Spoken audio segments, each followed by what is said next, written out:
আমার ভাইরা দোস্ত আহবাব, কেউ মনে কষ্ট নিবেন না, শুধু বোঝানোর জন্য বলতেছি, কাউকে ছোট করা আমার উদ্দেশ্য না।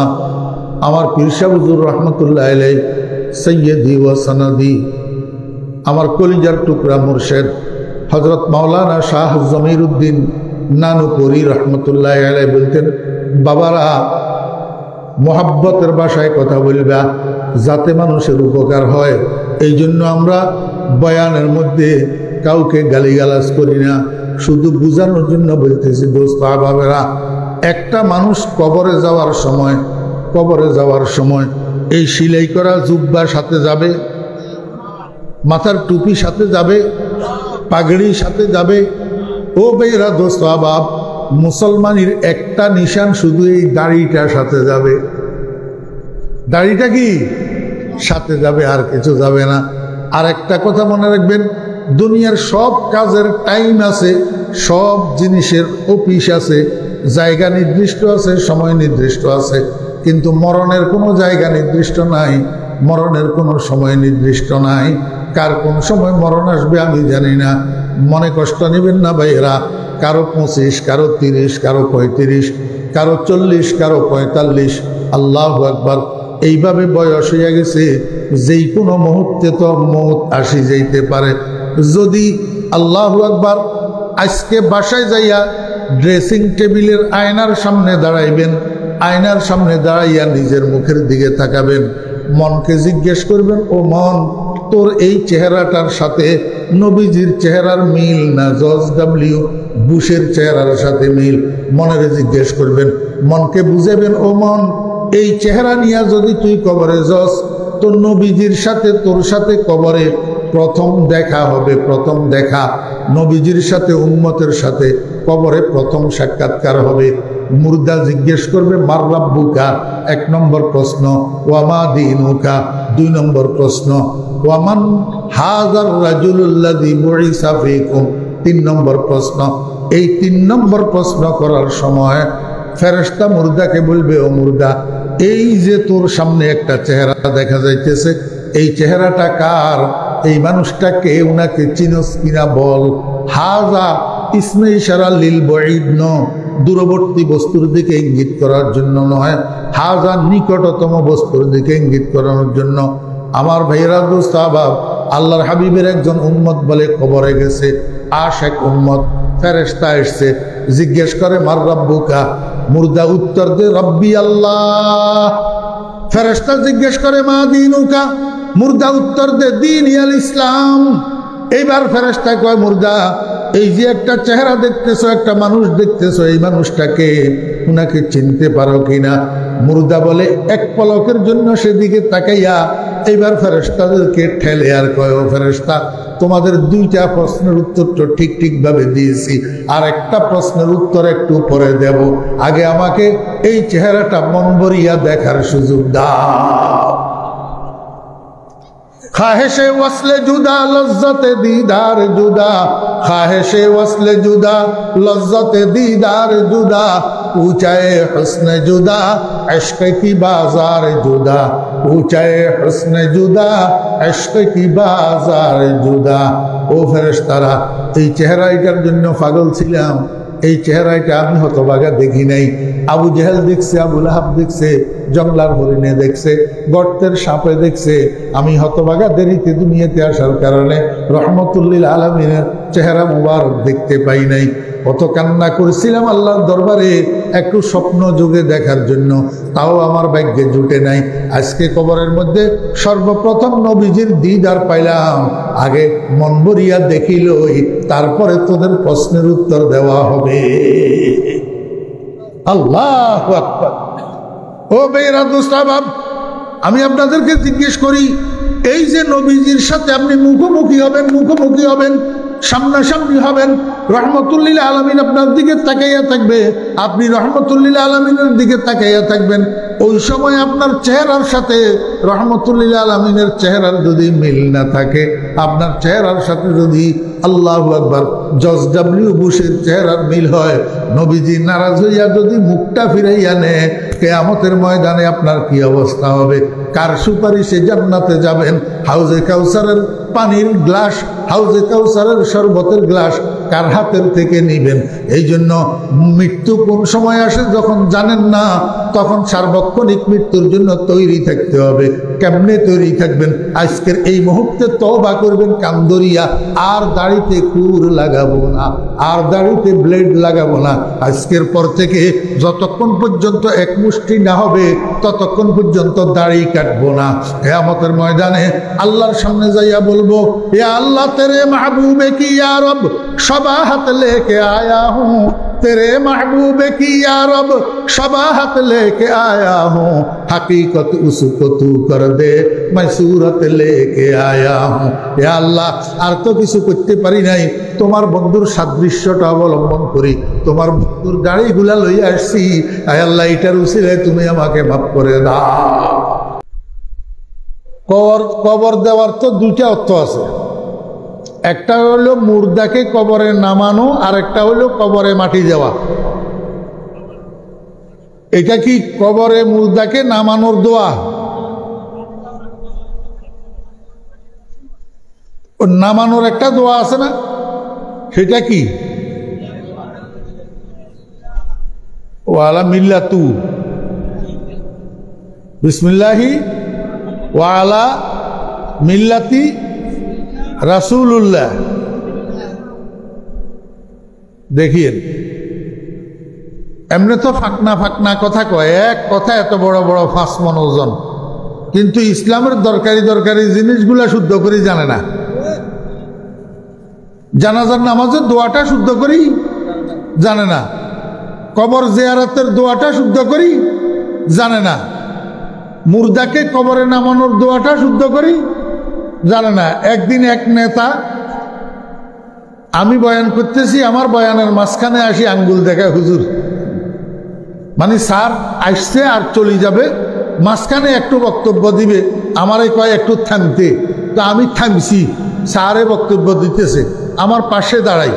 এখন উনি বক্তব্য দিতে যাইয়া ওয়াজ শুরু করে দিছে, আমারে বসাই কি শুরু করছে? ওয়াজ করতে যাইয়া এবার কবরে মুর্দাকে নামানোর দোয়া উনি পড়তেছে, মানুষের শুনাইতেছে, বিসমিল্লাহি ওয়া আলা মিল্লাতু রাসূলুল্লাহ, বিসমিল্লাহি ওয়া আলা মিল্লাতু রাসূলুল্লাহ। শুদ্ধ হয়েছে? মুসলমানের ফলা, এগুলার নাম হইল মুসলমানের সন্তান।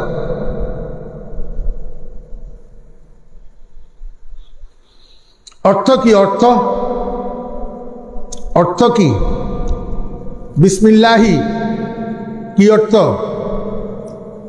আল্লাহর নামের সাথে, আল্লাহর নামের সাথে। এখন ওলামায়ে কেরাম আর মাদ্রাসার ছাত্ররা বুঝবে আরবি গ্রামার, আপনারা তো বুঝবেন, একটু মনোযোগ লাগবে আর কি। বিসমিল্লাহি আল্লাহর নামের সাথে। আল্লাহর নামের সাথে কি হয়েছে? কথাটা অপরিপূর্ণ না? এটাকে পরিপূর্ণ করার জন্য, কথাটা পরিপূর্ণ হওয়ার জন্য এর আগে আরেকটা শব্দ উজ্জ ধরে নিতে হবে। সেই শব্দটা কি? যে ব্যক্তি দোয়াটা পড়তেছে সে বলতেছে, মুর্দাকে লক্ষ্য করি, আজাউ কা, আজাউ কা, ও আব্বা, ও আম্মা, ও ভাই, ও নেতা, ও বন্ধু, আপনাকে রাখতেছি এই কবরে, আপনাকে এই কবরে রাখতেছি বিসমিল্লাহি আল্লাহর নামের সাথে। আপনাকে কবরে রাখতেছি কার নামের সাথে? কেন আল্লাহর নামের সাথে কেন রাখতেছ? হ্যাঁ, এখন যত মানুষ কবরস্থানে গেছে মুর্দাকে কবর দেওয়ার জন্য, এতদিন না বুঝলেও এখন সবাই বুঝে যে কিছুক্ষণ পরে কবরের মধ্যে লাথি গুতা শুরু হবে, আর এই লাথি গুতার থেকে রক্ষা করনেওয়ালা একমাত্র আল্লাহ ছাড়া আর কেউ নাই। আসেনি কেউ? বজুজ রহমত পানা হে নিস্তে ইয়া রব, বজুদ গুফরা সাহারা নিস্তে ইয়া রব। কবরের ভিতরে বাঁচানোর মতো কোনো বন্ধু, কোনো আত্মীয়, কোনো স্বজন, কোনো নেতা, কোনো কর্মী কেউ থাকবে না দুনিয়ার মধ্যে। না একজনে ফিটানি শুরু করলে আরেকজনের টেলিফোন করি আর কতগুলা সন্ত্রাসী নিয়ে আসে। কবরে এটা চলবো? সেখানে সবাই বুঝে যে ফেরেশতা মায়ের শুরু করলে আল্লাহ ছাড়া বাঁচানোর মতো আর কেউ নাই। এই জন্য কয় আদাউ কা বিসমিল্লাহি, ও মুর্দা তোমাকে কবরে রাখতেছি আল্লাহর নামে। অর্থ কি? আব্বা আপনাকে আল্লাহর সঁপে দিলাম, আপনাকে আল্লাহর সুপর্দ করলাম। কথা বুঝেন নাই? আল্লাহু আকবার। হা আল্লাহ কয় বান্দা আমার নামে রাখতেছ যে এটা তো ঠিক, কিন্তু পদ্ধতিটা কার? মুর্দাকে সমাধিস্থ করার অনেক পদ্ধতি আছে আমাদের দেশে। একটা পদ্ধতি, আমাদের দেশে কিছু মানুষ মারা গেলে লাকড়ি একত্রিত করি, উপরে নিচে লাকড়ি দিয়া পেট্রোল ডালি, কেরোসিন ডালি, নিজের ছেলে আগে মুখের মধ্যে আগুন দিয়া মঞ্জরটাকে জ্বালাইয়া ছাই বানায়। আছে না নাই? এরপরে ছাইগুলাকে একত্রিত করি তো এক জায়গায় দাফন করে মাটির ভিতর। সেইখানে মন্দির একটা উঠায়। কি মন্দির? ওই মন্দিরের এক পাশে লেখা থাকে যে মুর্দাকে দাফন করা হয়েছে তার নাম স্বর্গবাসী শ্রী শ্রী হরেশচন্দ্র দেবনাথ। আরে আপনাদের চোখে পড়ছে কিনা, আপনারা কোনো সময় পড়ছেন কিনা আমি জানি না, আমি পড়ি বলতেছি। স্বর্গবাসী শ্রী শ্রী রমেশচন্দ্র দেবনাথ মুর্দার নাম লেখা থাকে তো মন্দিরের এক পাশে নেম প্লেটের মধ্যে।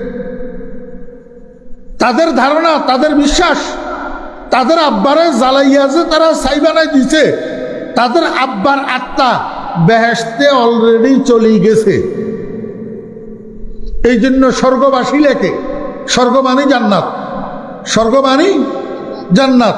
তাহলে বোঝা যায় অন্য ধর্মী, ভিন্ন ধর্মী ভাইয়েরাও জান্নাত জাহান্নাম বিশ্বাস করে। বিশ্বাস করে না বর্তমানের কিছু মুসলমানের পোলা।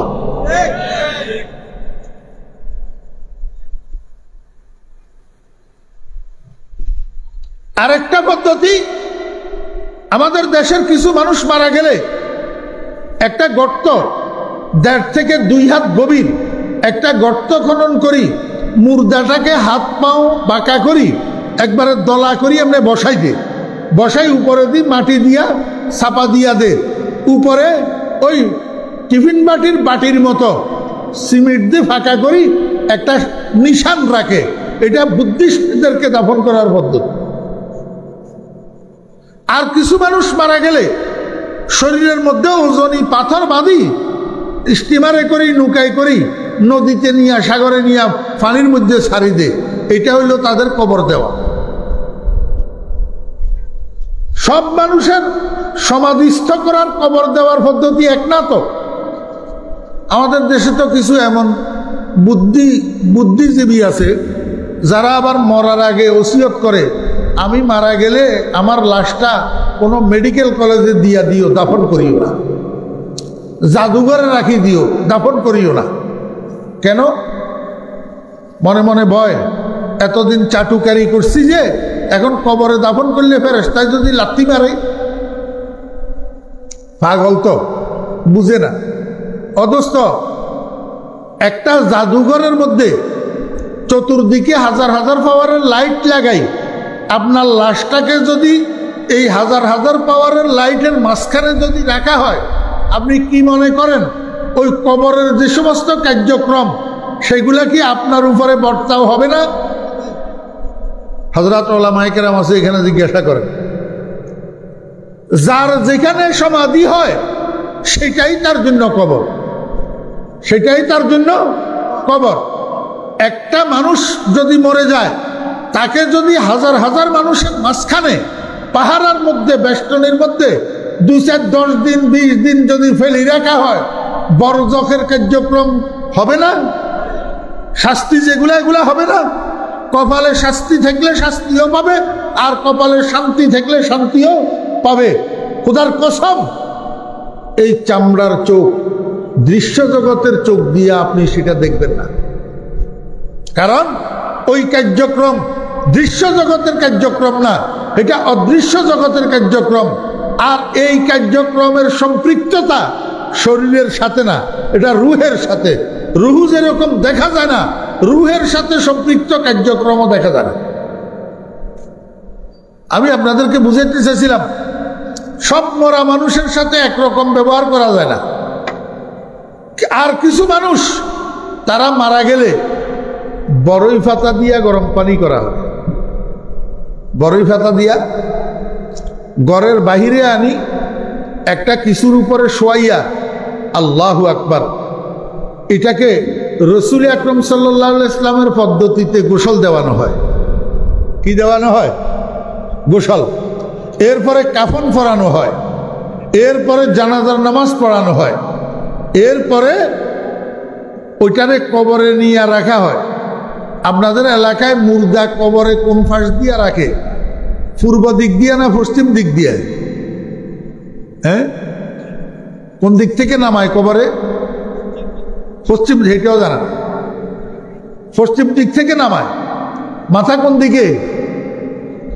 পাও কোন দিকে? মাথা উত্তর দিকে, পাও দক্ষিণ দিকে দিয়া শোয়ায়। কেন শোয়ায় জানেন?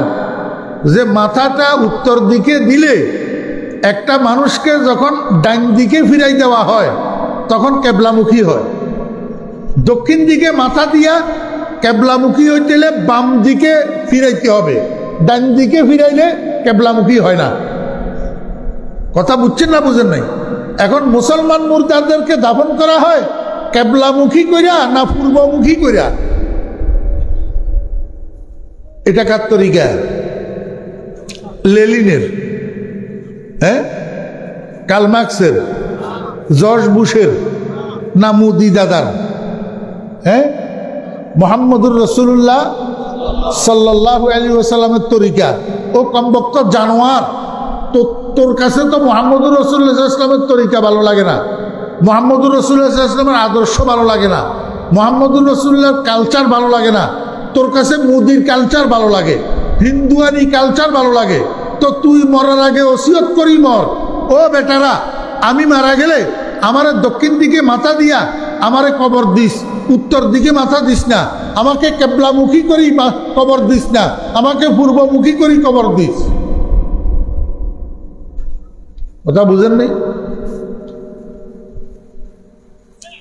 আল্লাহ পাক রব্বুল আলামিন কয়, দুনিয়ার মানুষেরা, এই যে তোমরা তোমাদের আব্বাকে, তোমাদের আম্মাকে, তোমাদের ভাই বন্ধু, ভাই বেরাদর কবরে রাখতেছ আমার নামে, কিন্তু কার আদর্শ মতো, কার তরিকা মতো, কার বাতলানো পদ্ধতি মতো রাখবা? যতক্ষণ পর্যন্ত আমার নবী মুহাম্মদুর রাসূলুল্লাহ সাল্লাল্লাহু আলাইহি ইসলামের পদ্ধতিতে কবরে না রাখো, দাফন না করো, ততক্ষণ পর্যন্ত আমার নামে রাখলেও আমি আল্লাহ মাফ করব না। আমি আল্লাহ মাফ করব না। এই জন্য উম্মতে প্রথমে তো কয় বিসমিল্লাহি, আয় আল্লাহ, আমার আব্বাকে আপনার নামে কবরে রাখতেছি, ওয়া আলা মিল্লাতে রাসূলিল্লাহ, এবং রাসূল আকরাম সাল্লাল্লাহু আলাইহি ওয়াসাল্লামের শিক্ষা দেওয়া পদ্ধতিতে আল্লাহর হাবিবের তরিকা অনুসারে কবরে রাখতেছি। আল্লাহ কয়, বান্দা এখন ঠিক আছে, আমার হাবিবের পদ্ধতি যদি অনুসরণ করস তাহলে তোর আব্বাকে আমি ফেরেশতার মাইরের থেকে হেফাজত করব। কথা বুঝছেন না বুঝেন নাই? আপনাদের এলাকায় নাই, আমি আমার এলাকার কথা বলতেছি। এখন তো মুসলমানের ছেলে মেয়েরা কতগুলা হাতের ভিতরে নুক কতগুলা লম্বা লম্বা রাখে। আগে দেখতাম পোলারা রাখতো, এখন দেখি মেয়েরাও রাখে লম্বা লম্বা নুক। আমাকে একটু বলুন, এই লম্বা লম্বা নুক রাখা এটা কি মুহাম্মদুর রাসূলুল্লাহ সাল্লাল্লাহু আলাইহি ওয়াসাল্লামের তরিকা না হনুমানের তরিকা? হ্যাঁ, তাহলে যেই লোকটা সারাটা জীবন হনুমানের তরিকা অবলম্বন করলো, এতেরে মরিবের পরে কবরে নামানোর সময় বিসমিল্লাহ আলা মিল্লাতে হনুমান কোয়া দরকার না? হ্যাঁ, কিরে মুসলমানের ফোলা, মুসলমানের জন্য পুরুষে স্বর্ণ ব্যবহার করা হারাম। পুরুষে স্বর্ণ ব্যবহার করা কি হারাম? তুই মুসলমানের পোলা হইয়া তুই অনায়াসে স্বর্ণের চেইন গলায় দিয়া চলস, স্বর্ণের চেইন ব্যবহার করস, এটা কি রসুলের তরিকা না ইহুদি খ্রিস্টানের তরিকা?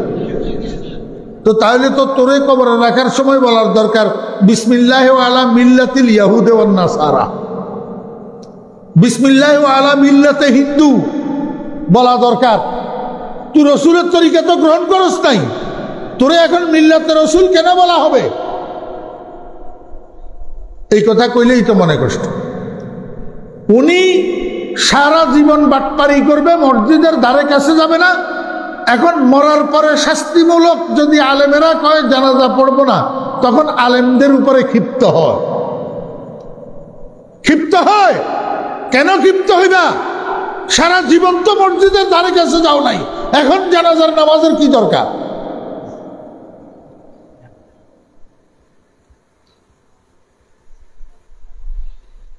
এখন জেন্টস পার্লার কতগুলা বাইর হয়েছে, কি জেন্টস পার্লার। মুসলমানের ফোলা কতগুলা জেন্টস পার্লারে যাইয়া চুলের ডিজাইন করে আর কালার করে, ডিজাইন করে আর কি করে, কালার করে। আর মেয়ে কতগুলা রাস্তায় বাইরে হওয়ার সময় ওয়ান ম্যান শো স্প্রে করি বাইরে। বুঝে থাকলে বলুন তো কার তরিকা? রসুলের তরিকা না হিন্দুর তরিকা? আপনাদের এলাকায় মনে হয় বিয়ের আগে গায়ে হলুদের অনুষ্ঠান হয় না? হ্যাঁ, গায়ে হলুদের অনুষ্ঠান বিয়ের আগের দিন না পরের দিন? আগের দিন। আল্লাহু আকবার। এই গায়ে হলুদের অনুষ্ঠানের মধ্যে যে সমস্ত কার্যক্রমগুলা হয়, এগুলা কি সব ইসলামী কার্যক্রম? জি। বিশেষ করে যুবক যুবতী, বালেগ বালেগা, ছেলে এবং মেয়ে উপযুক্ত যেই অনুষ্ঠানে মিলিত হয়, এটা কি শরীয়ত সম্মত? জি।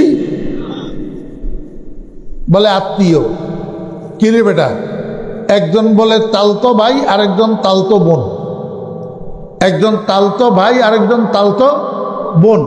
আমার কথা হইল তোর ভাই আর বাবির দুজনের বিয়ে হইলে তারপরে না তোরা তালতো ভাই আর তালতো বোন হবি। এখনো তো বিয়ে হইল না, বিয়ে তো আগামীকাল। বিয়ার আগের দিন রাত্রে তোরা তালতো ভাই আর তালতো বোন কিসের ভিত্তিতে হইলি?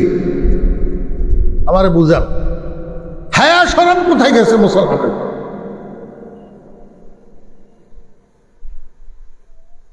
এবার বিউটি পার্লারে যায় সাজের, অথচ আল্লাহর হাবিব জনাব রাসূলুল্লাহ সাল্লাল্লাহু আলাইহি ওয়াসাল্লাম বলছেন, হে আমার উম্মতের ছেলেরা, তোমাদের প্রসাধনী কালার নয়, তোমাদের প্রসাধনী হইল গ্রাম। এও আমার উম্মতের মেয়েরা, তোমাদের প্রসাধনী গ্রাম নয়, তোমাদের প্রসাধনী কালার। তাহলে বুঝে থাকলে বলুন, মেহেদি মেহেদি মেহেদি এটা গ্রাম না কালার? জি। তো কালার কি ছেলেদের প্রসাধনী না মেয়েদের? তাহলে মেহেদি হাতে কে লাগাবে, ছেলেরা না মেয়েরা? আমার ভাইয়েরা, দোস্ত বাব, জলদিবাসী যুবক মুসলমানেরা, আজকে যারা এই মাহফিলে উপস্থিত আছো, এই পর্যন্ত এখনো বিয়ে করো নাই, আমি তোমাদেরকে অনুরোধ করব, সারা দুনিয়া একদিকে যাবে, যে নারাজ হবে কোনো অসুবিধা নাই, বাই নারাজ হবে, বগ্নিপতি নারাজ হবে, বাতিজা নারাজ হবে, অমুক নারাজ হবে, তমুক নারাজ হবে। তুমি বলবা আমি সারা দুনিয়া নারাজ করতে পারি, কিন্তু মুহাম্মদুর রাসূলুল্লাহ সাল্লাল্লাহু আলাইহি ওয়াসাল্লামকে নারাজ করতে পারবো না।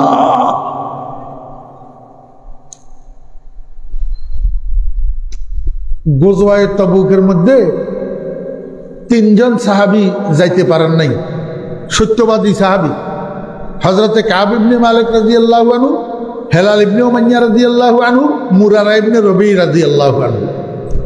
রাসূল আকরাম সাল্লাল্লাহু আলাইহি ওয়াসাল্লাম তবুকের সফর থেকে ফেরত আসছেন, যারা যারা যায় নাই তাদের সবাইকে ডাকছেন, মসজিদ নববীর মধ্যে বসি একজন একজন করে জিজ্ঞেস করতেছে, তুমি কেন গেলা না? কয়, ইয়া রাসূলুল্লাহ, যেই সময় আপনি যাওয়ার জন্য বলছেন ঠিক সেই সময় আমার ঘরের কোনায় হঠাৎ আগুন ধরে গেছে, আমি আগুন নিভাইতে ব্যস্ত হয়ে গেছি, এই জন্য আপনার হুকুম তামিল করতে পারি নাই। আল্লাহর হাবিব কয়, ঠিক আছে, তোমার এটা গ্রহণযোগ্য ওযর, তোমাকে ক্ষমা করা হইল। আসলে মিথ্যাবাদী, আসলে কি মিথ্যাবাদী। আরেকজনকে জিজ্ঞেস করছে, তুমি কেন গেলে না? কয়, ইয়া রাসূলুল্লাহ, যেই সময় আপনি যাওয়ার কথা বলছেন ঠিক সেই সময় আমার ছেলেটা কূপের মধ্যে পড়ে গেছে, আমি কূপের থেকে ছেলেটাকে উদ্ধার করতে করতে আপনি চলে গেছেন, আমি আর যাইতে পারি নাই। আল্লাহর হাবিব কয়, ঠিক আছে, তোমার এটাও গ্রহণযোগ্য, কারণ তোমাকেও ক্ষমা করা হইল। আসলে মিথ্যাবাদী, আসলে কি? আচ্ছা, আমাকে একটু বলেন, রাসূল আকরাম সাল্লাল্লাহু আলাইহি ওয়াসাল্লাম যদি গায়েব জানতেন, তো এই মুনাফিকের বাচ্চারা যে মিথ্যা কথা বলি নবীজির থেকে নিষ্কৃতি পাই যাইতেছে, এটা নবীজি বুঝলেন না কেন? এইভাবে মুনাফিকের বাচ্চারা মিথ্যা অজুহাত দেখাইয়া দেখাইয়া রাসূল আকরাম সাল্লাল্লাহু আলাইহি ওয়াসাল্লামের থেকে নিষ্কৃতি পাইয়া গেছে। এইবার আসছে সত্যবাদী তিনজন সাহাবীর ফালা। এক নম্বরে নবীজি জিজ্ঞেস করলেন কাব ইবনে মালিক রাদিয়াল্লাহু আনহুকে, কাব, তুমি কেন গেলা না? কাব ইবনে মালিক রাদিয়াল্লাহু আনহু বলেন, ইয়া রাসূলুল্লাহ, আমার কাছে গ্রহণযোগ্য কোনো কারণ ছিল না। খেজুর পাকার মৌসুম, বাগানের মধ্যে খেজুরগুলা পাকছে, মনে করতেছি আসতে আবার কতদিন লাগে, এই জন্য খেজুরগুলা একেবারে পাড়ি তারপরে যাব। আমার খেয়াল ছিল আজকে খেজুরগুলা পাড়ি, আগামীকাল সকালে রওনা দেব, দ্রুত চলবো, আপনারা যেখানে যাইয়া পৌঁছাবেন সেইখানে রাস্তায় আপনাদেরকে যাইয়া ধরবো। ইয়া রাসূলুল্লাহ, আজকে তো খেজুরগুলা আর কাটা হলো না, মনে করলাম পরের দিন সকালবেলায় কাটবো, বিকেলবেলায় রওনা হব, বিকেলবেলায় আর কাটতে পারলাম না। এইভাবে করতে করতে আমার 3 দিন অতিবাহিত হয়ে গেছে। এর মধ্যে আপনি তো ফেরত চলে আসলেন, আর যাওয়া হলো না। এই ছাড়া আমার কাছে আর গ্রহণযোগ্য কোনো কারণ নাই। আল্লাহর হাবিব জনাব রাসূলুল্লাহ সাল্লাল্লাহু আলাইহি ওয়াসাল্লাম ইনার ব্যাপারে কিচ্ছু বললেন না, চুপচাপ হেলাল ইবনে উমাইয়া রাদিয়াল্লাহু আনহুকে জিজ্ঞেস করলেন। হেলাল ইবনে উমাইয়া রাদিয়াল্লাহু আনহু কয়, ইয়া রাসূলুল্লাহ, আমার কাছেও গ্রহণযোগ্য কোনো কারণ নাই, আমার ভাই কাবে যেই কথা বলছে আমারও সেই কথা। নবীজি কিচ্ছু বললেন না, চুপচাপ মুরারা ইবনে রবি রাদিয়াল্লাহু আনহুকে জিজ্ঞেস করলেন। মুরারা ইবনে রবি রাদিয়াল্লাহু আনহু কয়, ইয়া রাসূলুল্লাহ, আমার কাছেও গ্রহণযোগ্য কোনো কারণ নাই, আমার বাকি 2 ভাই যেই কথা বলছে আমারও সেই কথা। ও ভাই, বুখারী শরীফ জিলদে সানির মধ্যে হাদিস এসেছে, হযরত কাব ইবনে মালিক রাদিয়াল্লাহু আনহু হাদিসের মধ্যে বর্ণনা করেন, একবার আমার মনের মধ্যে এসেছে এরা যেরকম মিথ্যা বলি নবীজির থেকে নিষ্কৃতি নিয়ে নিছে, আমিও একটু মিথ্যা বলেই দিই, তাহলে তো নবীজি আমাকেও ক্ষমা করে দিবেন। কিন্তু 1 সেকেন্ডের মধ্যে আবার আমার দিলের মধ্যে এই কথাটা এসছে, হায় রে হায়, আমি কার সাথে মিথ্যা বলবো, যার সাথে আলিমুল গায়বের সাথে সেকেন্ডে সেকেন্ডে যোগাযোগ হয়। আমি মিথ্যা বলি কি লাভ হবে? আমার বেইরা দোস্ত আবাব, 3 জনের এক কথা, গ্রহণযোগ্য কোনো কারণ নাই। রাসূল আরবী সাল্লাল্লাহু আলাইহি ওয়াসাল্লাম বলেন, ও আমার সাহাবীরা শুনো, এই 3 জনের ব্যাপারে যতক্ষণ পর্যন্ত আসমানের থেকে ফয়সালা না আসবে ততক্ষণ পর্যন্ত এই 3 জনের সাথে আমি কমপ্লিট বাইকাট ঘোষণা করলাম। Complete boycott, social boycott. আল্লাহু আকবার। এদেরকে কেউ সালাম দিবা না, এরা সালাম দিলে কেউ জবাব দিবা না, এদের সাথে কোনো লেনদেন করবে না, কাজ কারবার করবে না, কথাবার্তা বলবে না। সম্পূর্ণ বাইকাট যতক্ষণ পর্যন্ত আসমান থেকে ফয়সালা না আসে। নবীজির জবানের কথা না, এমনি মুখের থেকে বাইরে হওয়ার সাথে সাথে গোটা মদিনা শরীফের মধ্যে চড়াই গেছে যে নবীজি 3 জনের জন্য বাইকাট করছে। আমার ভাইরা দোস্ত আবাব, মসজিদ নববীর থেকে বাইর হইয়া সবাই তো আপন আপন ঘরে বাড়িতে চলে গেছে। হযরতে কাব ইবনে মালিক রাদিয়াল্লাহু আনহু ঘরে গেছেন। ঘরে যাইয়া ওনার স্ত্রী সামনে পড়ছে, স্ত্রীকে কয়, আসসালামু আলাইকুম ওয়া রাহমাতুল্লাহ। কাব ইবনে মালিকের স্ত্রী স্বামীর সালামের জবাব না দিয়া আরেক দিকে ঘুরে গেছে। কাব ইবনে মালিক ওই দিক দিয়া যাইয়া আবার কয় আসসালামু আলাইকুম ওয়া রাহমাতুল্লাহ। কাব ইবনে মালিকের স্ত্রী দ্বিতীয়বার সালামের জবাব না দিয়া আরেক দিকে ঘুরে গেছে। ওই দিক দিয়া যাইয়া আবারও কয় আসসালামু আলাইকুম ওয়া রাহমাতুল্লাহ। তিনবারের পরেও কাব ইবনে মালিকের স্ত্রী সালামের উত্তর দেয় নাই। এইবার কাব ইবনে মালিকের মধ্যে একটু রাগ আসি গেছে। রাগান্বিত হইয়া বিবিরে কয়, বিবি তুমি কি মনে করো? তুমি কি ভুলে গেছ? তোমাকে আমি আগ্দ পড়ি ঘরে উঠেছি, তোমার মোহর আদায় করি তোমাকে ঘরে উঠেছি। আমি তোমার স্বামী, তোমার সাথে আমার দীর্ঘদিনের মহব্বতের সম্পর্ক আছে। তিনবার তোমাকে সালাম দিলাম, একবারও আমার সালামের উত্তর দিলা না। আমার সালামের উত্তর না দিয়া আরেক দিকে ঘুরে যাও, কারণটা কি? কাব ইবনে মালিকের স্ত্রী কয়, ও কাব ইবনে মালিক, আপনার সব কথা ঠিক আছে, আপনি আমার স্বামী, কোনো সন্দেহ নাই। আপনি আমাকে আগ্দ পড়ি ঘরে উঠেছেন, কোনো সন্দেহ নাই। আমার মোহর আদায় করছেন, কোনো সন্দেহ নাই। আপনি আমাকে মহব্বত করেন, আমিও আপনাকে মহব্বত করি। আমাদের মধ্যে দীর্ঘদিনের একটা ভালোবাসার সম্পর্ক স্বামী স্ত্রী হিসাবে আছে, এই কথাও সত্য। তবে সব কথার পরে আমি আপনাকে স্পষ্ট ভাষায় জানাইয়া দিতে চাই, আপনার মতো হাজার স্বামী ত্যাগ করা যায়, কিন্তু নবীজির হুকুম অমান্য করা যায় না।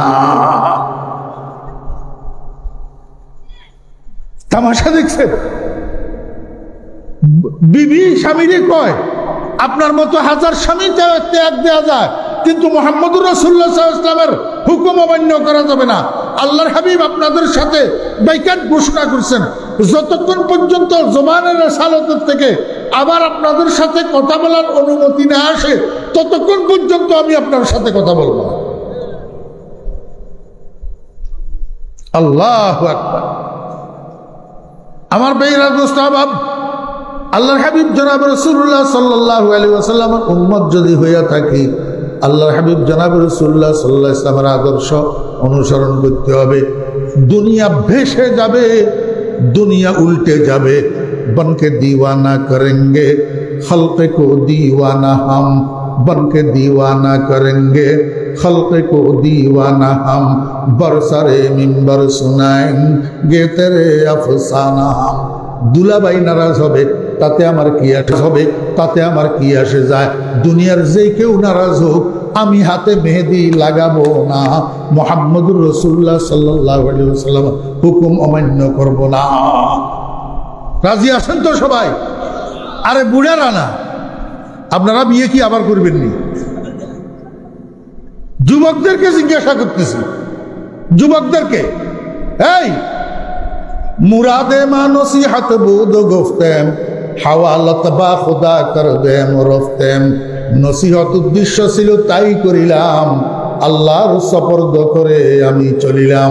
আমি এই জলদিবাসী বাঁশখালীবাসী সকল উলামায়ে কেরামের পক্ষ থেকে তোমরা অবিবাহিত যুবকদেরকে জানাইয়া দিলাম, এরপরে আজকের পরে বিয়ে করার সময় হাতে যদি মেহেদি লাগাবি, তুই তোর জবাব দিবি আল্লাহর দরবারে, নবীজির সামনে। হাউজে কাউসারের পানির জন্য যখন হাত বাড়াইবি নবীজির সামনে, আল্লাহর হাবিব যদি তোকে ধাক্কা দিয়া ফেলি দে, তোকে পিছে হটাইয়া দে, তাহলে এই উলামায়ে কেরাম দায়ী হবে না। আল্লাহু আকবার। বিসমিল্লাহি ওয়া আলা মিল্লাতে রাসূলিল্লাহ। ও মুর্দা, ও আব্বা, ও আম্মা, ও ভাই, ও বন্ধু, তোমাকে কবরে রাখতেছি এক নম্বরে আল্লাহর নামের সাথে, দুই নম্বরে রসুলের তরিকার উপর। যখন কবরে যাইতে হবে রসুলের তরিকার উপর, তো দুনিয়ার জীবন যাপন করতে রসুলের তরিকায় জীবন যাপন করতে লজ্জা লাগে কেন? কেন লজ্জা লাগে? আমার ভাইরা দোস্ত আহবাব, কেউ মনে কষ্ট নিবেন না, শুধু বোঝানোর জন্য বলতেছি, কাউকে ছোট করা আমার উদ্দেশ্য না। আমার পীর সাহেব হুজুর রহমতুল্লাহ আলাইহি সৈয়দি ওয়া সনদি, আমার কলিজার টুকরা মুর্শেদ হযরত মাওলানা শাহ জমির উদ্দিন নানুপুরি রহমতুল্লাহ আলাইহি বলতেন, বাবারা মোহাব্বতের ভাষায় কথা বলবা যাতে মানুষের উপকার হয়। এই জন্য আমরা বয়ানের মধ্যে কাউকে গালিগালাজ করি না, শুধু বোঝানোর জন্য বলতেছি দোস্ত আহবাবেরা, একটা মানুষ কবরে যাওয়ার সময় এই সেলাই করা জুব্বার সাথে যাবে, মাথার টুপি সাথে যাবে, পাগড়ির সাথে যাবে। ও বেরা দোস্ত আহবাব, মুসলমানের একটা নিশান শুধু এই দাড়িটার সাথে যাবে। দাড়িটা কি সাথে যাবে, আর কিছু যাবে না। আর একটা কথা মনে রাখবেন, দুনিয়ার সব কাজের টাইম আছে, সব জিনিসের অফিস আছে, জায়গা নির্দিষ্ট আছে, সময় নির্দিষ্ট আছে, কিন্তু মরণের কোনো জায়গা নির্দিষ্ট নাই, মরণের কোনো সময় নির্দিষ্ট নাই। কার কোন সময় মরণ আসবে আমি জানি না। মনে কষ্ট নেবেন না ভাইয়েরা, কারো 25, কারো 30, কারো 35, কারো 40, কারো 45। আল্লাহু আকবার। এইভাবে বয়স হয়ে গেছে, যেই কোনো মুহূর্তে তো মৌত আসি যাইতে পারে। যদি আল্লাহু আকবার আজকে বাসায় যাইয়া ড্রেসিং টেবিলের আয়নার সামনে দাঁড়াইবেন, আয়নার সামনে দাঁড়াইয়া নিজের মুখের দিকে তাকাবেন, মনকে জিজ্ঞেস করবেন, ও মন, তোর এই চেহারাটার সাথে নবীজির চেহারার মিল না জর্জ ডব্লিউ বুশের চেহারার সাথে মিল? মনের জিজ্ঞেস করবেন, মনকে বুঝাবেন, ও মন, এই চেহারা নিয়ে যদি তুই কবরে যাস, তোর নবীজির সাথে তোর সাথে কবরে প্রথম দেখা হবে, প্রথম দেখা নবীজির সাথে উম্মতের সাথে কবরে প্রথম সাক্ষাৎকার হবে। মুর্দা জিজ্ঞেস করবে, মার রাব্বুকা 1 নম্বর প্রশ্ন, ওয়ামা দীনুকা 2 নম্বর প্রশ্ন, ওয়ামান হাযার রাজুলুল্লাযী বুইসা ফীকুম 3 নম্বর প্রশ্ন। এই 3 নম্বর প্রশ্ন করার সময় ফেরেশতা মুর্দাকে বলবে, ও মুর্দা, এই যে তোর সামনে একটা চেহারা দেখা যাইতেছে, এই চেহারাটা কার? এই মানুষটাকে, উনাকে চিনস কিনা বল। হাজা ইসমে ইশারা লিল বাঈদ, দূরবর্তী বস্তুর দিকে ইঙ্গিত করার জন্য নয়, হাজা নিকটতম বস্তুর দিকে ইঙ্গিত করানোর জন্য। আমার ভাইয়েরা দোস্ত আহবাব, আল্লাহর হাবিবের একজন উম্মত বলে কবরে গেছে, আশেক উম্মত। ফেরেশতা এসছে, জিজ্ঞেস করে, মার রাব্বুকা? মুর্দা উত্তর দে, রব্বি আল্লাহ। ফেরেশতা জিজ্ঞেস করে, মা দীনুকা? মুর্দা উত্তর দে, দীন আল ইসলাম। এইবার ফেরেশতা কয়, মুর্দা, এই যে একটা চেহারা দেখতেছো, একটা মানুষ দেখতেছো, এই মানুষটাকে, উনাকে চিনতে পারো কিনা? মুর্দা বলে, এক পলকের জন্য সেদিকে তাকাইয়া এইবার ফেরেশতাদেরকে ঠেলে আর কয়, ও ফেরেশতা, তোমাদের 2টা প্রশ্নের উত্তর তো ঠিকভাবে দিয়েছি, আর একটা প্রশ্নের উত্তর একটু পরে দেব, আগে আমাকে এই চেহারাটা মন ভরিয়া দেখার সুযোগ দাও। খাহেশে ওয়াসলে জুদা লজ্জতে দিদার জুদা, খাহেশে ওয়াসলে জুদা লজ্জতে দিদার জুদা, ऊंचाए हुस्न जुदा इश्क की बाजार जुदा, ऊंचाए हुस्न जुदा इश्क की बाजार जुदा। ও ফেরেশতারা, এই চেহারাটার জন্য পাগল ছিলাম, এই চেহারাটা আমি হতভাগা দেখি নাই। আবু জেহেল দেখছে, আবু লাহাব দেখছে, জংলার হরিণে দেখছে, গর্তের সাপে দেখছে, আমি হতভাগা দেরিতে দুনিয়াতে আসার কারণে রহমতুল্লিল আলামিনের চেহারা মুবারক দেখতে পাই নাই। কত কান্না করেছিলাম আল্লাহর দরবারে একটু স্বপ্ন যুগে দেখার জন্য, তাও আমার ভাগ্যে জুটে নাই। আজকে কবরের মধ্যে সর্বপ্রথম নবীজির দিদার পাইলাম, আগে মন ভরিয়া দেখিলই, তারপরে তোদের প্রশ্নের উত্তর দেওয়া হবে। আল্লাহু আকবার। ও বেরা দোস্ত আহবাব, আমি আপনাদেরকে জিজ্ঞেস করি, এই যে নবীজির সাথে আপনি মুখোমুখি হবেন, সামনাসামনি হবেন, রহমতুল্লিল আলামিন আপনার দিকে তাকাইয়া থাকবে, আপনি রহমতুল্লিল আলামিনের দিকে তাকাইয়া থাকবেন। ওই সময় আপনার চেহারার সাথে রহমতুল্লিল আলামিনের চেহারার যদি মিল না থাকে, আপনার চেহারার সাথে যদি আল্লাহু আকবার জর্জ ডব্লিউ বুশের চেহারার মিল হয়, নবীজি নারাজ হইয়া যদি মুখটা ফিরাইয়া নেয়, কিয়ামতের ময়দানে আপনার কি অবস্থা হবে? কার সুপারিশে জান্নাতে যাবেন?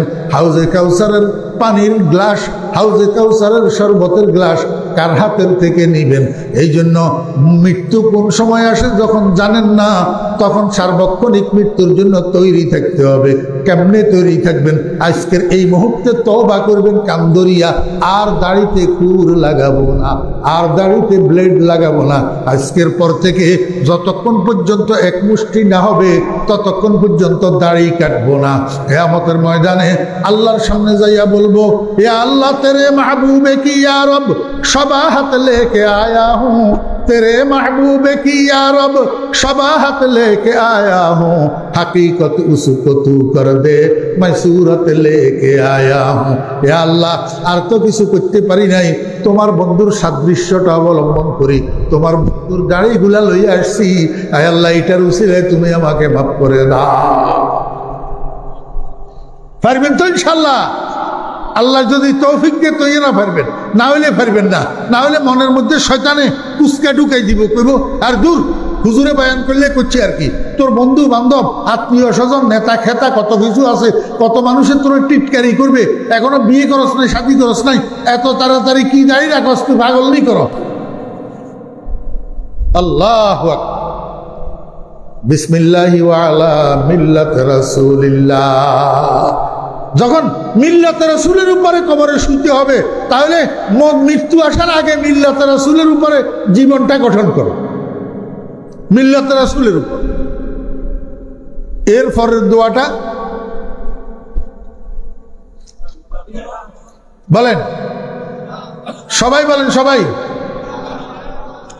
মিনহা খালাকনাকুম ওয়া ফিহা নুঈদুকুম ওয়ামিনহা নুখরিজুকুম তারাতান উখরা এটা এমন একটা দোয়া মুখে পাঠ করার সময় গায়ের পশম দাঁড়াইয়া যায় মিনহা খালাকনাকুম ওয়া ফিহা নুঈদুকুম ওয়া মিনহা নুখরিজুকুম তারাতান উখরা ও মুসলমানের বাচ্চা তোমার আব্বা মারা যাইতেছে মা মারা যাইতেছে ভাই মারা যাইতেছে বোন মারা যাইতেছে আত্মীয় স্বজন মারা যাইতেছে এত পণ্ডিতি শিখলি তুই কবরে মাটি দেওয়ার দোয়াটা শুদ্ধ করি কেন শিখলি না কই মিনহা খালাকনাকুম ওয়া ফিহা নুঈদুকুম ওয়া মিনহা নুখরিজুকুম তারাতান উখরা এতে দোয়া পড়ে দেখছেন নি আমার সাথে কবরে মাটি দেওয়ার দোয়াটা শুদ্ধ করি জানে না এই দোয়াটা আসলে কোরআন শরীফের আয়াত তো কোরআন শরীফের কি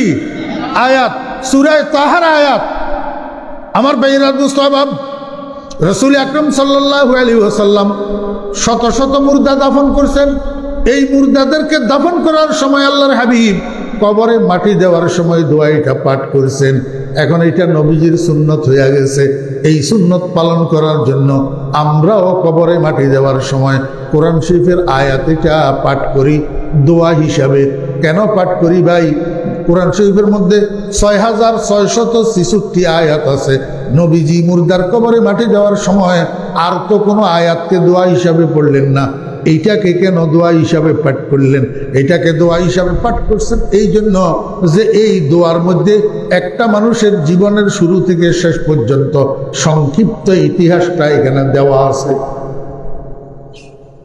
একটা মানুষের জীবনের ইতিহাস সংক্ষিপ্তভাবে এই দোয়ার মধ্যে কি দেওয়া আছে আল্লাহর হাবিব জনাব রাসূলুল্লাহ সাল্লাল্লাহু আলাইহি ওয়াসাল্লাম কয় আমার উম্মতেরা তোমার চালচলনের দ্বারা কথাবার্তার দ্বারা ব্যবসা বাণিজ্যের দ্বারা বিয়ে শাদীর দ্বারা রাজনীতির দ্বারা সমাজনীতির দ্বারা অর্থনীতির দ্বারা লেনদেনের দ্বারা মনে হয় যেন তুমি তোমার জীবনের ইতিহাস ভুলে গেছো জীবনের ইতিহাস ভুলে গেছো এই ভুলে গেছো যে জীবনের ইতিহাসটা তোমার আব্বাকে মাটি দেওয়ার সময় তোমার মাকে কবর দেওয়ার সময় তোমার ভাইকে দাফন করার সময় তোর নেতা আব্বা ওই লিডার যে কয়দিন আগে এত টাউটারি করলো বাটপারি করলো আজকে যে সোজা হইয়া গেছে তারে কবরে যে রাখতেছ এই সময়ের মধ্যে ওই ভুলে যাওয়া ইতিহাসটারে একটু স্মরণ কর এক নম্বর ইতিহাস মিনহা খালাকনাকুম মিনহা খালাকনাকুম আমার ভাইরা দোস্ত আবাব এই দোয়া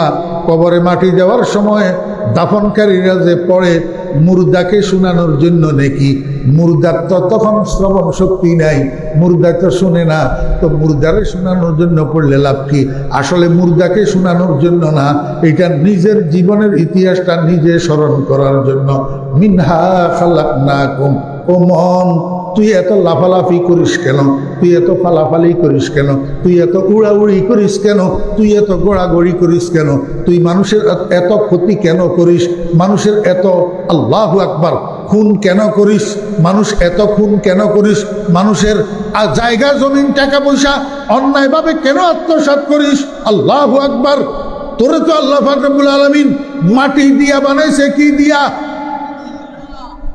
কি দিয়া? সমস্ত সৃষ্টি জগৎকে আল্লাহ পাক রব্বুল আলামিন 4টা ধাতু দিয়া বানাইছেন। কয়টা? 4টা। এই 4টা ধাতুকে আনাসেরে আরবা বলা হয়। আনাসেরে আরবা। ও দোস্ত আহবাবেরা, এই আনাসেরে আরবা হইল আগুন, পানি, মাটি, বাতাস। এই 4টা ধাতুর ভিতরে বাকি 3টা ধাতুর ভিতরে মানুষের ক্ষতি করার স্বভাব আছে।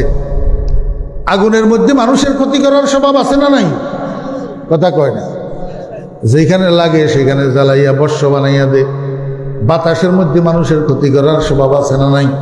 যেখান দিয়ে উড়ি যায় সব উড়াইয়া লন্ড বন্ড করিয়া দে। পানির মধ্যে মানুষের ক্ষতি করার স্বভাব আছে না নাই? যেখান দিয়ে গড়ায় বড় হুজুরের ঘর, বড় সাহেবের ঘর সব ভাঙ্গি চুরি মেসমার করি বঙ্গোপসাগরে নিয়ে যায়। আগুনের মধ্যেও মানুষের ক্ষতি করার স্বভাব, পানির মধ্যেও মানুষের ক্ষতি করার স্বভাব, বাতাসের মধ্যেও মানুষের ক্ষতি করার স্বভাব। আল্লাহ কয়, বান্দা একমাত্র মাটির মধ্যে মানুষের ক্ষতি করার স্বভাব নাই। মাটির মধ্যে মানুষের উপকার করার স্বভাব। মাটি পর উপকারী, মাটি ধৈর্যশীল, মাটি সহনশীল, মাটি নম্র, মাটি ভদ্র।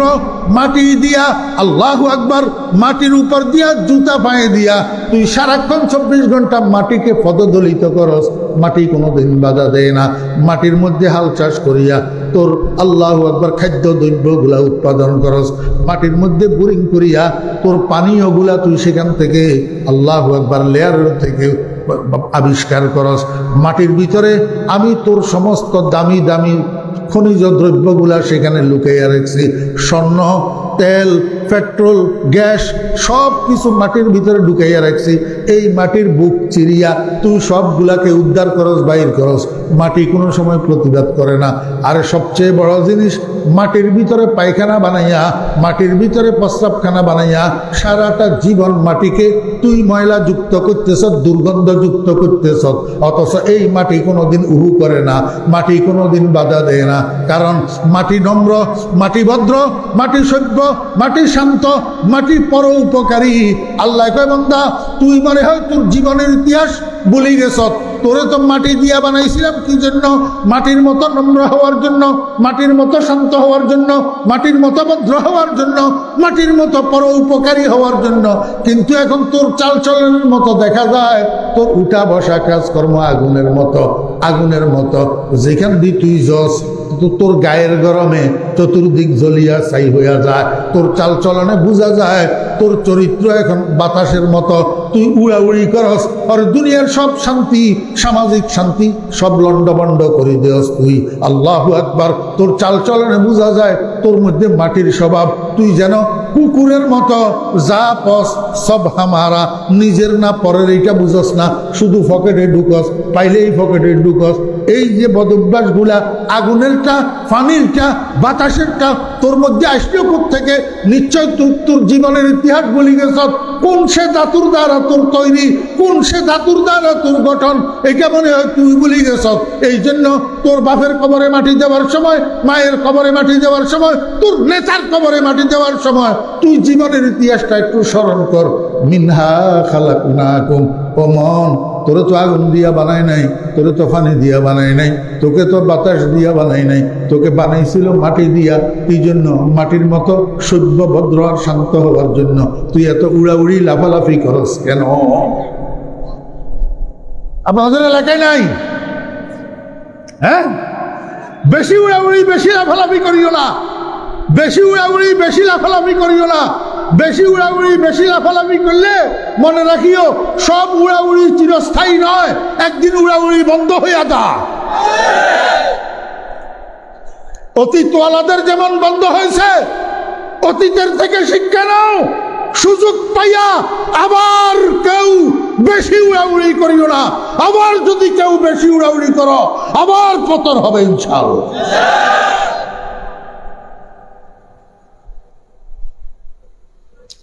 বারে বারে কেন ভুল করো? শিক্ষা নিবে না? মিনহা খালাকনাকুম, কি দিয়া বানাইছে? মাটি দিয়া। আবার যাইতেছ কোথায়? ওয়াফিহা নুঈদুকুম ওয়াফিহা নুঈদুকুম, যেই নালে উৎপন্ন সেই নালে বিনাশ।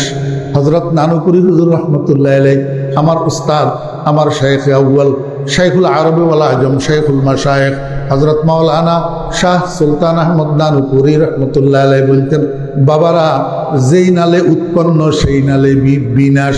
खुद फना होकर खुद फना होकर अपने जात में मिल जाना, ये तमाशा हुबाब में देखो। ফানির ভিতর বুটকা উড়ে না, অনারাইকে কি হয়? হ্যাঁ, ফানির ভিতর বুট করে এত উড়ে যায়, বুট বুট বুট বুট বুট। হ্যাঁ, আর আর একটা ভোটকা হয়, ভোটকা বুঝিলে ইয়ে বুঝছেন না ওনারা, ভোটকা এবার উড়ে কি তুন পানির তুন, আবার কয়েক সেকেন্ড পরে নিজে নিজে বুট করি বাস্ট হয়ে যায়। কিসের সাথে মিশে? উঠছে কিসের থেকে, আবার মিশে কিসের থেকে? উঠছে পানির থেকে, মিশে কোথায়? পানিতে। আল্লাহ কয় মিনহা খালাকনাকুম ওয়া ফিহা নুঈদুকুম। ও দুনিয়ার মানুষেরা, তোরা বেয়াগুন, আর কিছু তো আছে পানির বুটবুট, আর তোরা বেয়াগুন হলে যে মাটির বুটবুট। তোরা বেয়াগুন কি? মাটির বুটবুট। এই মাটির তুন বুড়ির করি ওই দে 20 বছর 25 বছর 30 বছর 40 বছর 50 বছর 60 বছর কেনে গেল গই, একখানা চোখ মারিবার সময় অত ভাই তিন ফন্নান্দি গেল গই। সাদা সাদা চুল, সাদা সাদা দাড়ি, কেমনে সাদা হয়ে গেল? কালো কালো চুল, কালো কালো দাড়ি, কেমনে সাদা হয়ে গেল? কোন সময় সাদা? 13 তো ভাইবা না। মিনহা খালাকনাকুম ওয়া ফিহা নুঈদুকুম। আল্লাহ পাক রব্বুল আলামিন কয়, ও দুনিয়ার মানুষেরা, এই যে একবার মাটির থেকে তোরে বানাইলাম, আবার মাটির মধ্যে মিশাইলাম, এই মিশানো এটারে তুই শেষ মানে করিস না। এটারে শেষ মানে মনোযোগ আসেনি? এই মেইন পয়েন্ট, এই পয়েন্টটা আপনাদেরকে বোঝানোর জন্য আমার আসল উদ্দেশ্য। আমাদের দেশে পণ্ডিত কতগুলো আছে, পণ্ডিত গান বানাইছে, মানুষ মরে গেলে পচে যায়, বেঁচে থাকলে দামি হয়। দুনিয়াটা মস্ত বড় খাও দাওয়ার ফুর্তি কর, গান বানাইছে। মানুষ মরে গেলে পচে যায়, আসলে কি মানুষ মরে গেলে পচে যায়? আমার ভাইয়েরা, দোস্ত আহবাব, প্রত্যক্ষ বাস্তবতাকে অস্বীকার করা যায় না, মানুষ মরে গেলে পচে যায়। কিন্তু আসলে পচে কি, এই জিনিসটা বোঝার দরকার। একটা উদাহরণ আমি আপনাদেরকে দিই, তাহলে আপনারা বুঝবেন। বাসায় বেশ কম তো, এই জন্য অনেক কথা বুঝাইতে আমার কষ্ট হয়। জবানে ইয়ার এমন তুর্কি ওয়ামান তুর্কি নমি দানম আগার বুদে চেখোশ বুদে জবানম দর দেহানে উ। বন্ধুর ভাষা তুর্কি ভাষা, আমি তো তুর্কি ভাষা জানি না, এই জন্য বন্ধুরে মনের ভাব বুঝাইতে আমার কষ্ট হয়। হায় রে হায়, কত ভালো হইতো আমার জিহ্বাটাও যদি আমার বন্ধুর মুখে স্থাপিত হইতো, জনগণের ভাষা যদি এক হইতো, মনের ভাষা বন্ধুরে সুন্দরভাবে বুঝাইতে পারতাম। আমারও অবস্থা হয়েছে তাই। আমি চট্টগ্রামের ভাষা যদিও কিছু কিছু বলতে পারি, বুঝি, কিন্তু আসলে মানুষ তো নোয়াখাইলা, চট্টগ্রামের পুরা পুরা ভাষা তো জানি না। এই জন্য আপনাদেরকে অনেক কথা বুঝাইতে আমার কষ্ট হয়। কদু চিনন না? কদু, কদুর বিচি চিনন না? কদুর বিচি রোপণ করে যে মাটি কতগুলারে একসাথ করি, একবারে জুরজুরিয়া করি, এক জায়গার ভিতরে একটু মাটিগুলারে উঁচা করি, এইখানে কদুর বিচি 7, 8টা 10টা মহিলারা রোপণ করে না? এই মাটি উঁচা করি যে রোপণ করে কদুর বিচি, এটারে কি কয়? হ্যাঁ,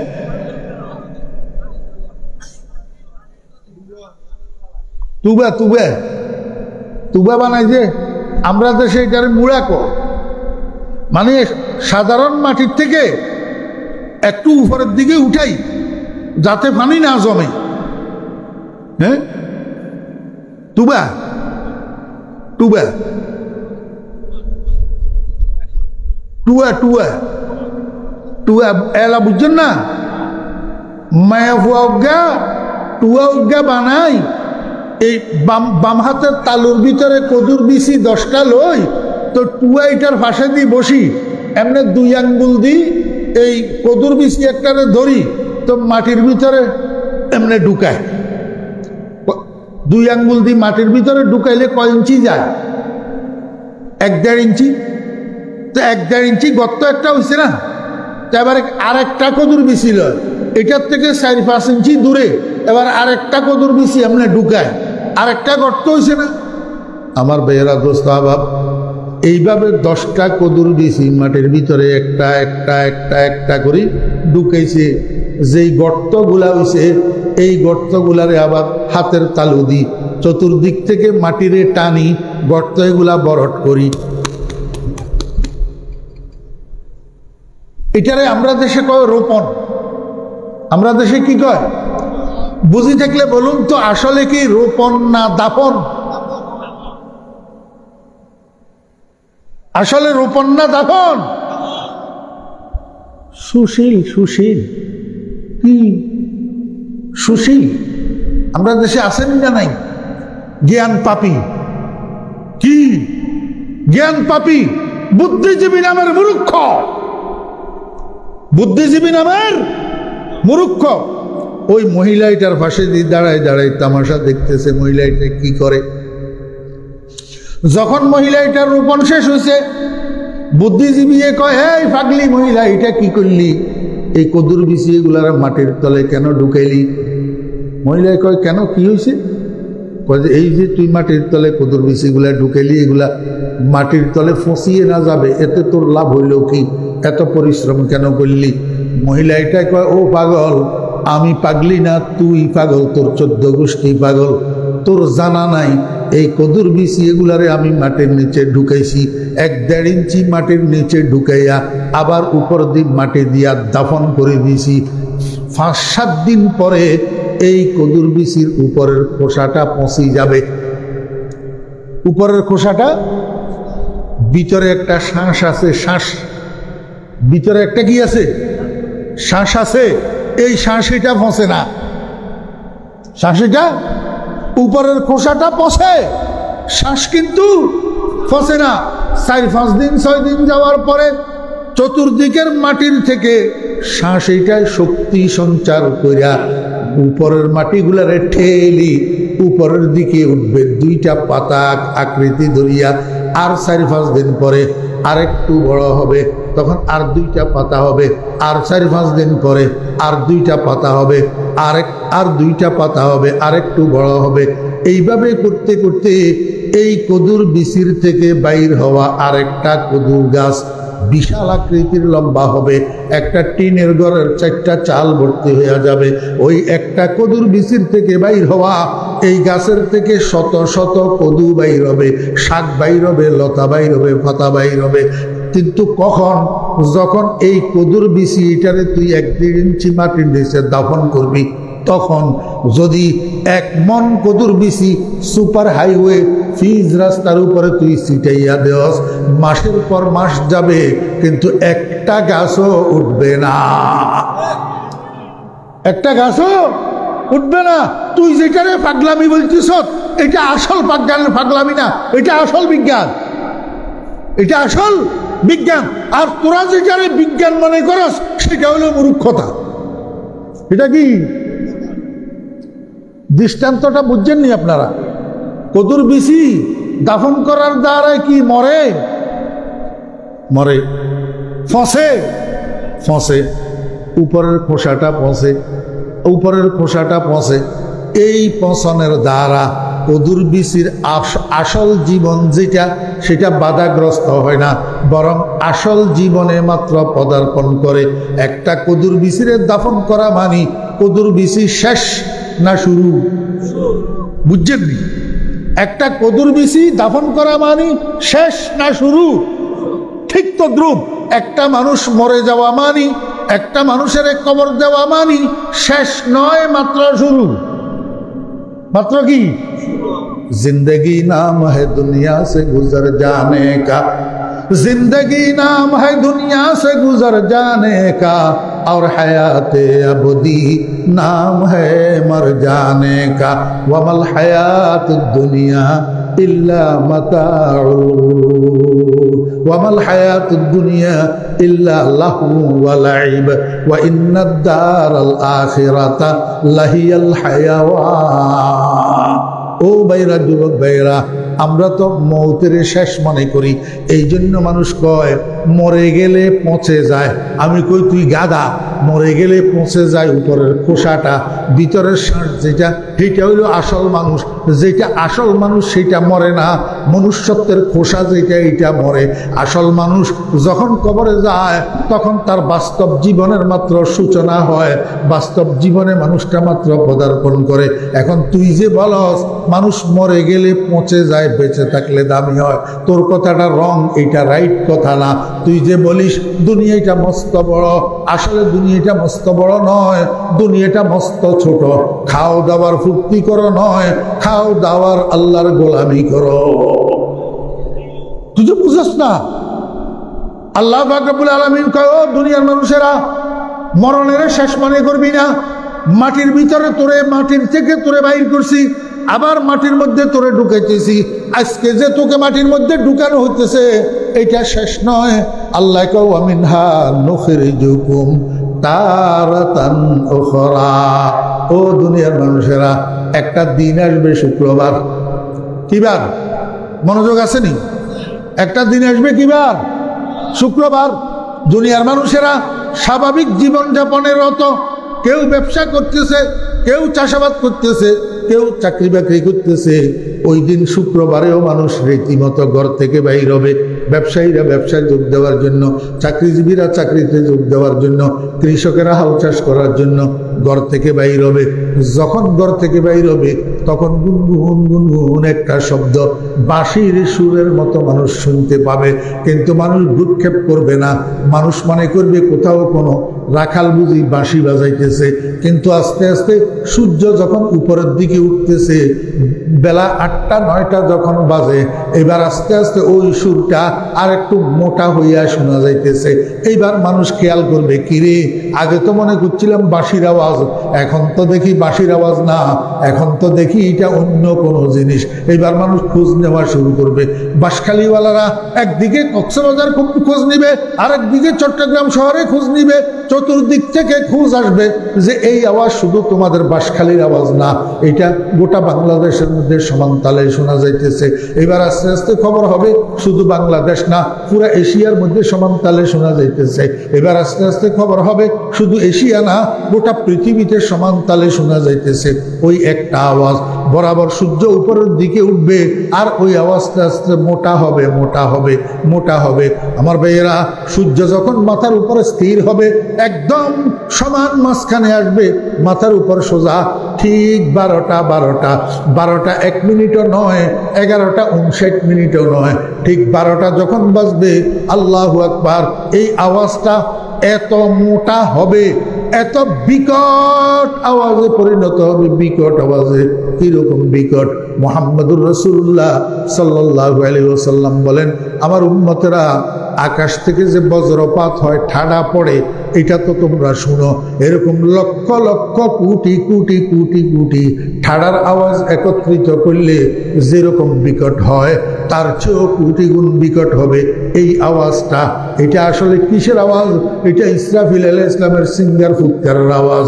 এই আওয়াজের চোটে ইজাস সামাউন ফাতারাত, আসমান ভেঙে যাবে, বিশাল বিশাল টুকরা হইয়া জমিনের উপরে পড়বে। ওয়া ইদাল কাওয়াকিবুন তাসারাত, সমস্ত তারকাগুলা ভাঙ্গিয়া চূর্ণ বিচূর্ণ হইয়া যাবে। গ্লাসের উপরে হাতুড়ি দিয়ে বাড়ি দিলে যেরকম গ্লাস চূর্ণ বিচূর্ণ হইয়া যায়, ইসরাফিলের সিঙ্গার ফুৎকারের আওয়াজে সমস্ত তারকাগুলা চূর্ণ বিচূর্ণ হইয়া জমিনের উপরে পড়বে। আল্লাহ পাক রব্বুল আলামিন অন্য সূরার মধ্যে বলছেন ওয়াইজাল জিবালু সুয়িরাত। আল্লাহু আকবার। ইসরাফিল আলাইহিস সালামের সিঙ্গার ফুকের আওয়াজে এই যে বিশাল বিশাল পাহাড়গুলো আপনারা দেখতেছেন, এই পাহাড়গুলা দুলা বালির মতো হইয়া উড়তে থাকবে বাতাসের মধ্যে, গোটা পৃথিবীর মধ্যে সমানভাবে ছিটাইয়া পড়বে। এক কথায় পৃথিবীর এক প্রান্ত থেকে অপর প্রান্ত পর্যন্ত দু মাঠে পরিণত হবে। সাগর মহাসাগরের পানিগুলাকে শুকাইয়া দেওয়া হবে, সাগর মহাসাগরের তলাদেশগুলা বরট হইয়া যাবে। পৃথিবীর এক প্রান্ত থেকে অপর প্রান্ত পর্যন্ত একটা দু মাঠে পরিণত হবে। এই মাঠটার নাম হবে ময়দানে হাসর। এই সময়ের মধ্যে আল্লাহ পাক রব্বুল আলামিন ইসরাফিল আলাইহিস সালামকে বলবেন, ও আমার ইসরাফিল, তোমার সিংহের মধ্যে আরেকটা ফুঁক দাও। এই নফখায়ে সানিয়া, দ্বিতীয়বার যখন ইসরাফিল আলাইহিস সালাম ফুঁক দিবেন, এই ফুঁকের সাথে গোটা পৃথিবীর মানুষের সাথে যত মানুষ মিশে আছে, যত জায়গায় কেউ রে মুহাম্মদী তরিকায় দাফন করা হয়েছে, কেউ রে খ্রিস্টানি তরিকায় সমাধিস্থ করা হয়েছে, কেউ রে হিন্দু তরিকায় সমাধিস্থ করা হয়েছে, কেউ রে বুদ্ধর তরিকায় সমাধিস্থ করা হয়েছে, যত মানুষকে যতভাবে সমাধিস্থ করা হয়েছে, সব মানুষের আখেরি ঠিকানা মাটি। এই মাটির মধ্যে নিশ্চিহ্ন হয়ে আছে জগতের কোটি কোটি কোটি কোটি শত সহস্র কোটি মানুষ, যে যেখানে মাটির সাথে মিশে আছে তার উপর থেকে মাটি সরাইয়া দেওয়া হবে। মনে রাখবেন, যে যেখানে মিশে আছে সেটা তার জন্য কবর। ওয়াইদাল কুবুর বুসিরাতের অর্থ হইল এইটা, যার উপরে যেখানে মাটি আছে এই মাটিকে আল্লাহ পাক সরাইয়া দিবে। এবার সেখান থেকে মানুষ পিপিলিকার দলের মতো, পিপিলিকার দল যেরকম গর্ত থেকে উপরের দিকে উঠে, মানুষ এরকম ইসরাফিল আলাইহিস সালামের সিংহার দ্বিতীয় ফুকের দ্বারা মাটির থেকে এরকম পিপিলিকার দলের মধ্যে উঠতে থাকবে। ইউহশারুন নাসু ইয়াউমাল কিয়ামাতি হুফাতান উরাতান গুরলা। আমার ভাইয়েরা, দোস্ত আহবাব, কোনো মানুষের পরনে কোনো কাপড় থাকবে না, কোনো মানুষের মাথায় কোনো টুপি থাকবে না, কোনো মানুষের পায়ে কোনো জুতা থাকবে না। ঠিক মায়ের পেট থেকে একটা নবজাত শিশু সন্তান যেমনি ভাবে বাইর হয়, তেমনি ভাবে মানুষ কবরের থেকে হাসরের মাঠে উঠবে। হযরত আয়েশা সিদ্দিকা রাদিয়াল্লাহু আনহা বলেন, ইয়া রাসূলুল্লাহ, আফালা ইস্তাহি আহাদুম মিন আহাদিন, কোনো মানুষ একে অপরকে দেখি লজ্জা করবে না, শরমাবে না? রাসূল আকরাম সাল্লাল্লাহু আলাইহি ওয়াসাল্লাম কে, আয়েশা তুমি কোনো পাগল হইছো নি? কোনো বললাম তুমি পাগল হইছো? এই কথাটারে আল্লাহ পাক রব্বুল আলামিন এখানে বুঝাইতেছে, ওয়া মিনহা নুখরিজুকুম তারাতান উখরা। ও দুনিয়ার মানুষেরা, তোমার সামনে একটা মৃত মানুষ শুইয়া রয়েছে, হাত পাও নাড়ে না, চক্ষু খোলে না, কথা কয় না, তুমি মনে করছো মরে গেছে বুঝি, শেষ। না না না, বন্দা পাগলামি করিস না। ওরে পুলিশের ডিবিএ, এসবিএ, সিআইডিএ আসামি ধরে নেওয়ার সময় চোখের মধ্যে কালো পট্টি বাঁধে, যেখানে নিয়ে ফিটাইব সেখানে নিয়ে পৌঁছানোর পরে কালো পট্টি খুলি দেওয়া হয়। মরণটা হইল চোখের একটা কালো পট্টি, এটা এন্তেকালের জন্য, আল ইন্তেকাল মিন দারিন ইলা দারিন আখার, এক জগতের থেকে আরেক জগতে নেওয়ার জন্য আল্লাহ পাক চোখের মধ্যে কালো পট্টি বাঁধে দিয়েছে। তোরে দফনকারীরা দফন করি বাড়িতে পৌঁছার আগে আগে আবার তুই যেই মানুষ সেই মানুষ, ফেরেশতা সে তোকে বসাই ফেলবে, তুই তো মনে করতেছ বুঝি মরে গেছে, শেষ। না, ওয়া মিনহা নুখরিজুকুম তারাতান উখরা। ও বান্দা, কিয়ামতের মাঠে এই মাটির থেকে আমি, এই মনোযোগ আছে নি, প্রথমবার আল্লাহ পাক আমাদেরকে বানাইছেন বিনা ফাউন্ডেশনে। প্রথমবার আমাদেরকে বানাইছেন কি? বিনা ফাউন্ডেশনে। দ্বিতীয়বার বানাইবেন যে ফাউন্ডেশনের উপর। দ্বিতীয়বার বানাইবেন কিসের উপর? কি ফাউন্ডেশন? আল্লাহর হাবিব জনাব রাসূলুল্লাহ সাল্লাল্লাহু আলাইহি ওয়াসাল্লাম, বুখারী শরীফের হাদিস, আল্লাহর হাবিব জনাব রাসূলুল্লাহ সাল্লাল্লাহু আলাইহি ওয়াসাল্লাম বলেন, মানুষকে দাফন করার পরে মানুষের 3.5 অঙ্গের সমস্ত অঙ্গগুলা, সমস্ত অংশগুলা পৌঁছে গলে মাটির সাথে মিশে যাবে, ইল্লা আকাবাল যামব। জিজ্ঞেস করেন, বুখারীর ভিতরে আছে আকাবুজ যামব। আকাবুজ যামব কি?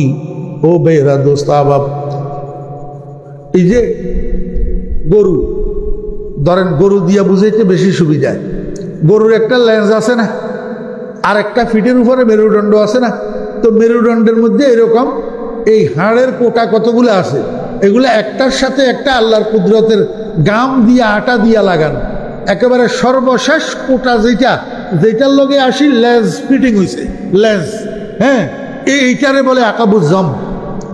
আমার আপনার প্রত্যেকের কোমরের মাঝখানে পাশার উপর দিয়া মেরুদণ্ডের নিচের সর্বশেষ কোটা যেটা বল, হাড়ের বল, এইটা হলো আকাবুজ্জম। আল্লাহ হাবিব জনাব রাসূলুল্লাহ সাল্লাল্লাহু আলাইহি ওয়াসাল্লাম বলেন, মানুষের শরীরের সমস্ত অংশ পচে যায়, গলে যায়, মাটির সাথে মিশে যায়, নিশ্চিহ্ন হইয়া যায়, কিন্তু আকাবুজ্জম এটা পচে না। এটারে আল্লাহর কুদরতের দ্বারা হেফাজত করে। তুমি বড় একটা কবরস্থানে যাইয়া তোমার 14 গোষ্ঠীর কবর খনন করো, কিন্তু আকাবুজ্জম তুমি পাইবা না। কিন্তু আল্লাহ পাক সংরক্ষণ করতেছে, এতে কোনো সন্দেহ নাই।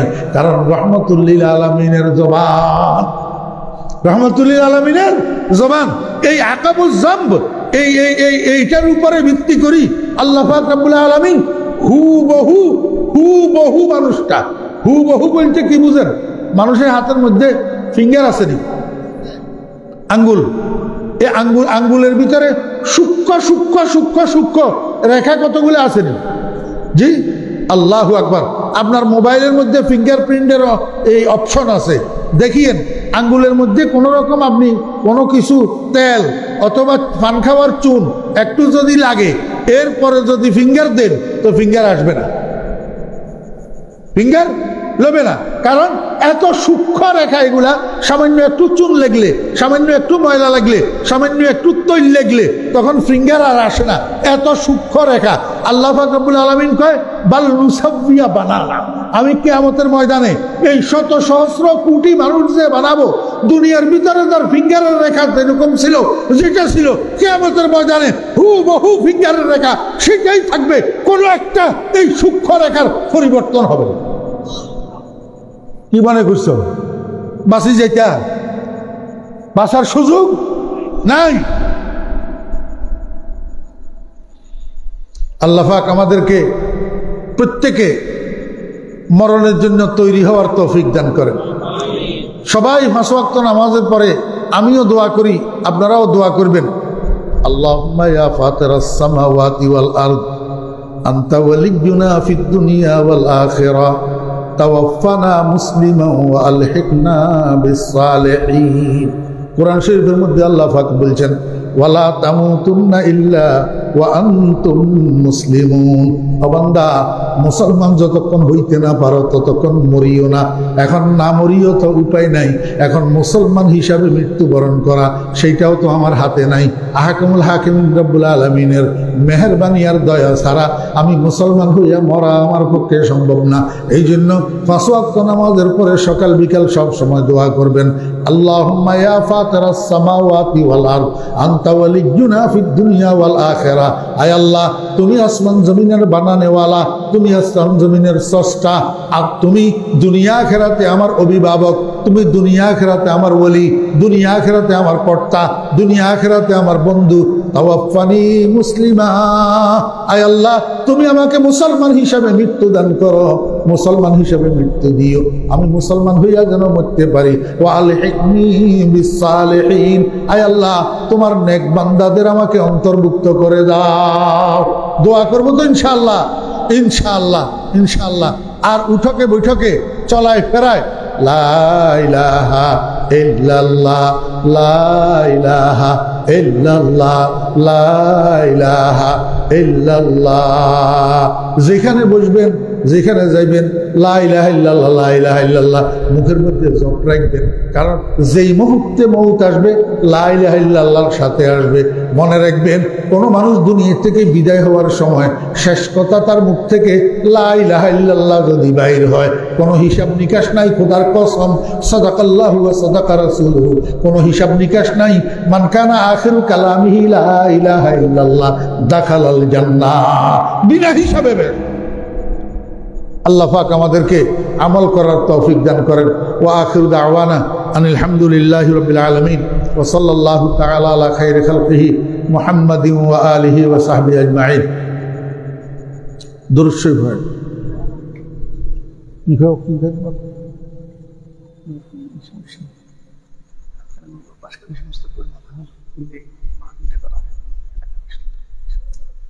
দুরূদ শরীফ পড়েন। আল্লাহুম্মা সাল্লি আলা মুহাম্মাদিন ওয়া আলা আলি মুহাম্মাদ কামা সাল্লাইতা আলা ইব্রাহিম ওয়া আলা আলি ইব্রাহিম إنك حميد مجيد اللهم بارك على محمد وعلى آل محمد كما باركت على إبراهيم وعلى آل إبراهيم إنك حميد مجيد الحمد لله رب العالمين والصلاة والسلام على أشرف الأنبياء والمرسلين ربنا ظلمنا أنفسنا وإن لم تغفر لنا وترحمنا لنكونن من الخاسرين ربنا هب لنا من أزواجنا وذرياتنا قرة أعين واجعلنا للمتقين إماما رب ارحمهما كما ربياني صغيرا اللهم يا فاطر السماوات والأرض أنت ولينا في الدنيا والآخرة توفنا مسلما والحقنا بالصالحين